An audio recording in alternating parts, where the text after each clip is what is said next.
Hello students इस video में आपको पोएम नो मीन और फॉरेन इसके बारे में बताएंगे।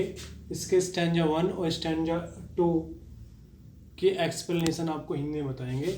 इसको जेम्स क्रिक ने कंपोज्ड किया है।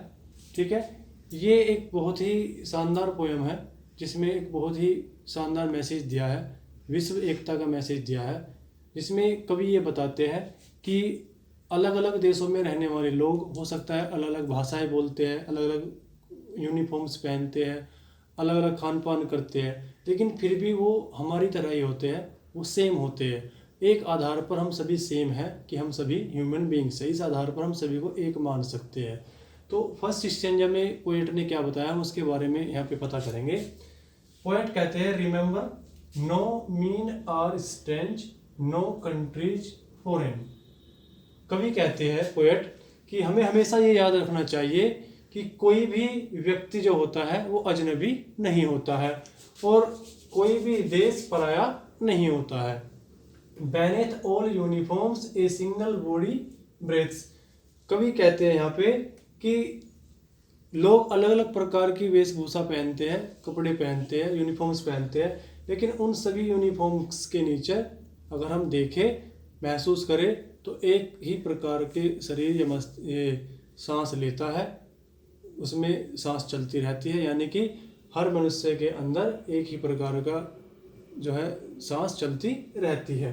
आगे बताते हैं, like ours the land our brothers walk upon is earth like this in which we all shall die. इसमें बताया है पोएट ने कि हमारी तरह ही जिस प्रकार हम पृथ्वी पर चलते हैं, हमारे दूसरे बंधु भी जो अलग अलग देशों में रहते हैं वो भी हमारी तरह जमीन पर ही चलते हैं, उनकी जमीन भी हमारी तरह ही होती है। ठीक है, और हमें भी उसी प्रकार से जिस प्रकार से हमें इस पृथ्वी में या इस धरती पे समा जाना है, वे लोग भी मृत्यु के बाद जिस धरती पे समा जाते हैं, जिस मिट्टी में मिल जाते हैं, वो भी हमारी तरह ही होती है। अगले स्टैंजा में बताया है, they too aware of sun and air and water.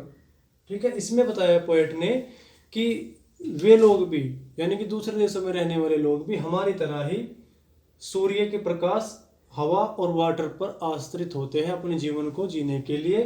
ठीक है, are feed by peaceful harvest by wars long winter.